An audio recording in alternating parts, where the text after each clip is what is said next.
What if I told you that one of the world's smallest countries is also one of its richest? That within the walls of the Vatican lies not only priceless art and sacred relics, but also a fortune so vast it rivals entire nations. And at the heart of this billion-dollar empire sits one man, dressed in simple white robes, Pope Francis. He is praised worldwide for his humility, simplicity, and dedication to the poor. Yet he presides over the most opulent institution on earth, where centuries of treasures, real estate, and financial power converge into unimaginable wealth. Today, we pull back the golden curtain and step into the billion-dollar world of Pope Francis. From hidden bank accounts to priceless masterpieces, from humble gestures to billion-dollar controversies.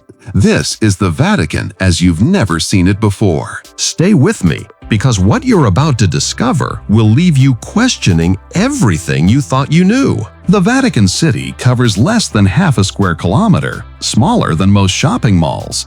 But inside these sacred walls lies a fortune that dwarfs even the largest corporations. The Vatican owns hundreds of priceless works of art: Michelangelo's Sistine Chapel, Raphael's frescoes, Leonardo da Vinci manuscripts. Try to put a price tag on them? You can't. They are literally beyond value. Add to this the Vatican's vast real estate empire, buildings in Rome, Paris, London, and beyond.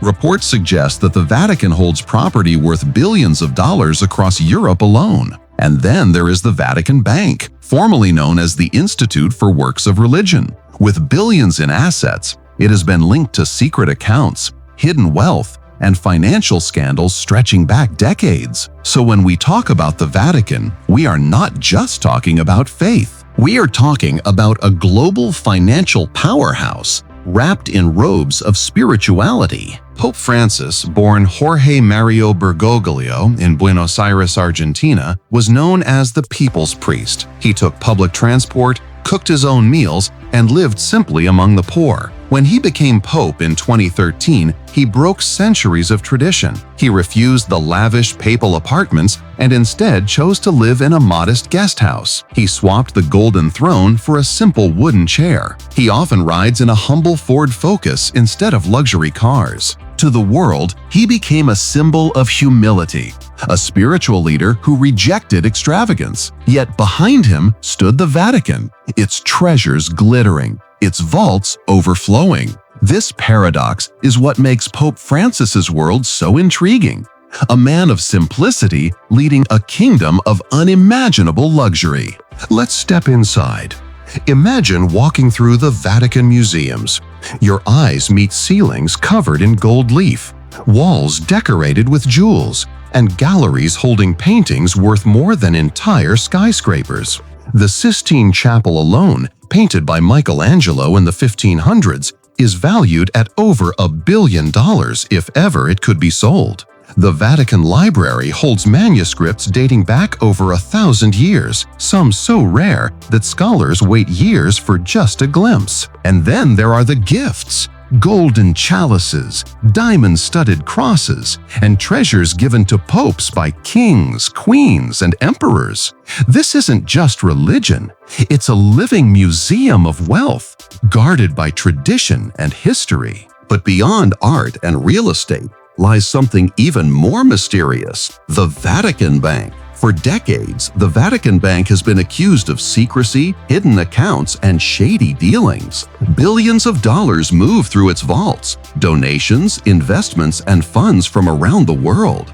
Investigations have revealed accounts linked to politicians, aristocrats, and even criminal organizations. While Pope Francis has worked to reform it, the bank remains one of the most secretive institutions on earth. It's been called everything from a sanctuary for money laundering to the world's most powerful safe.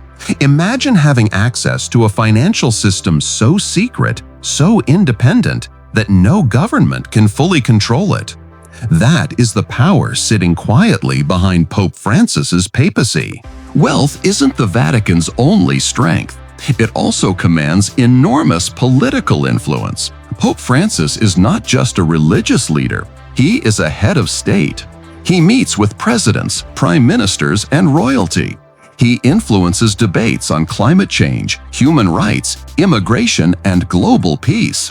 When the Pope speaks, billions of people listen. From the slums of Africa to the palaces of Europe, his words carry weight. This combination of spiritual authority, financial wealth, and political influence makes the Vatican one of the most unique powers in history. Now let's explore the luxury hidden within the Vatican itself.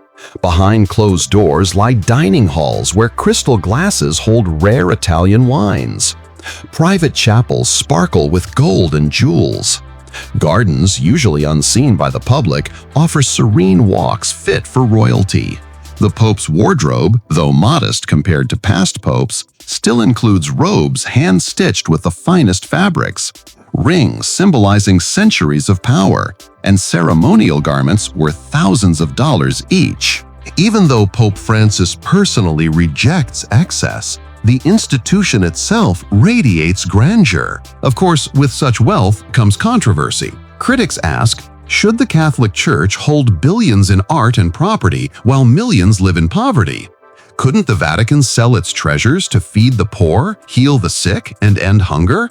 Pope Francis himself has spoken about this contradiction, calling for the Church to serve the needy above all. Yet the wealth remains, preserved as heritage, art, and untouchable treasures. This is the paradox. The Church preaches poverty, yet embodies wealth. The Pope lives simply, yet rules a kingdom of riches. What makes Pope Francis unique is his personal rejection of luxury. He has washed the feet of prisoners, hugged lepers, and dined with the homeless. He has auctioned his Harley-Davidson motorcycle to raise money for charity. He often chooses modest clothing and refuses personal extravagance. But no matter how humble his personal choices, he cannot escape the billion-dollar shadow of the Vatican. And perhaps that's what makes him so fascinating. A humble man leading the world's most opulent religious empire. So why are we drawn to this story? The Vatican represents both extremes of human existence. It is a place of ultimate faith, sacrifice, and spirituality. And at the same time, it is a treasure house of unimaginable wealth and power. For some, the Vatican's treasures are symbols of history and heritage. For others, they are reminders of inequality. But for all of us, they remain endlessly fascinating.